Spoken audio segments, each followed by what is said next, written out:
if you're going to change an area, you do three things. Number one, you focus on it and you get clear and compelling vision for what you want.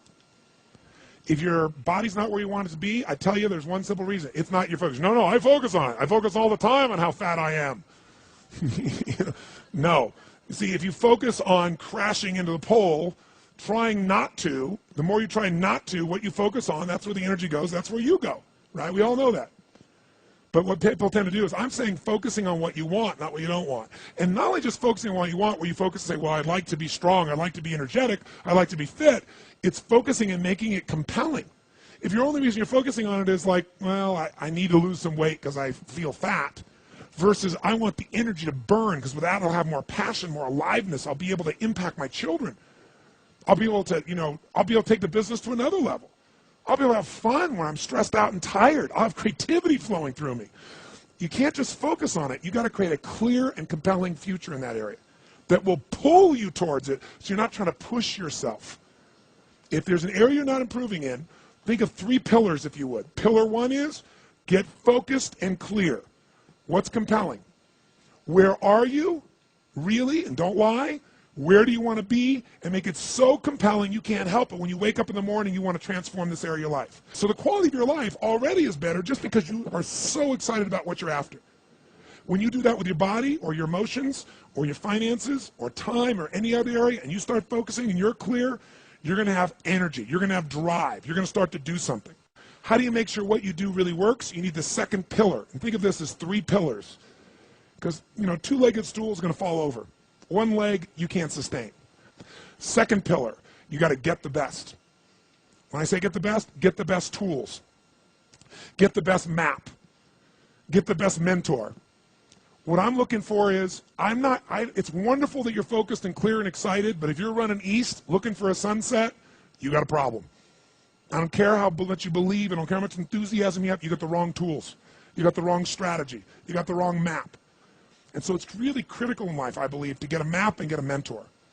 Because the map very often changes, and the best mentor, somebody who's the best at what they do, they know the shortcuts, don't they? Or they know when the roads change. You don't get stuck hanging out, in the desert when you're trying to get to the ocean, metaphorically. So I've always focused on not just finding somebody good, but who's the best at it, who's got the best tools. Think of that first pillar as a target. You're crystal clear on the target. And now you got the toolbox, man. You got the best tools, not rinky-dink tools, the very best. And the way to get the best, by the way, that I've done it is model someone who's already successful. All the tools I come up with, some I've obviously created, but the foundation came by standing on the shoulders of other giants. I went out and found somebody that's already got the result. Why reinvent the wheel? Success leaves clues. Find the best, figure out what they're doing, do that. Alter it, find your view of it, but start with what already is working rather than starting from scratch and trial and error.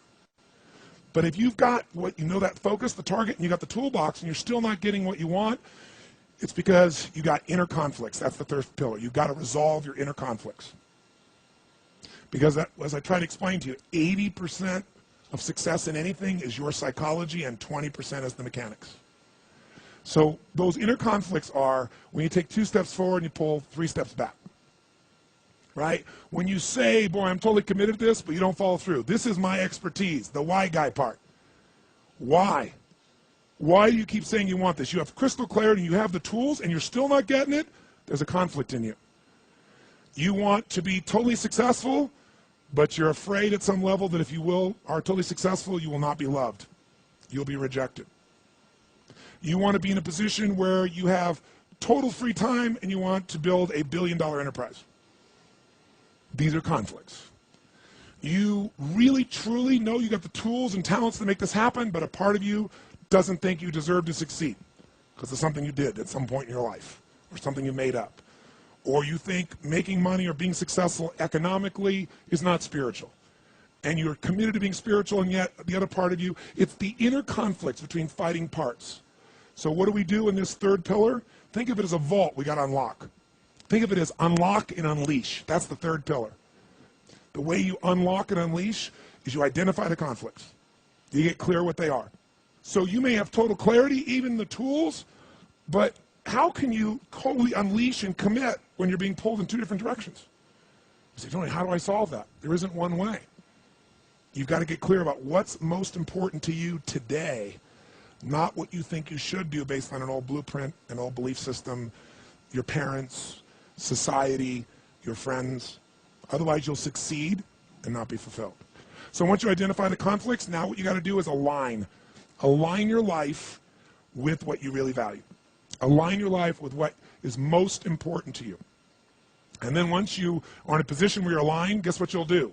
Take action. You won't even have to work at it. When everything's in alignment, there's nothing pulling you away, boom, you go for it. But when you say, I want a relationship, but at the same time, simultaneously, I want to be in a position where, I never have to, I only get what I want every moment, or I never have to commit to anything, then obviously you're never going to get there. That inner conflict must be resolved. Once you align and you take action, guess what's going to happen? You're going to achieve. And once you achieve, you succeed. When you succeed, I'll tell you what you got to add to it. Celebrate, right? And then contribute. Pay it forward, if you will, as corny as that sounds. Remember the movie? Pay it forward. Don't pay it back. Take what you've got, what you've learned, and bring it to someone else. And if you bring it to someone else, it continues that cycle of fulfillment, of joy, of meaning in your life. Everything works.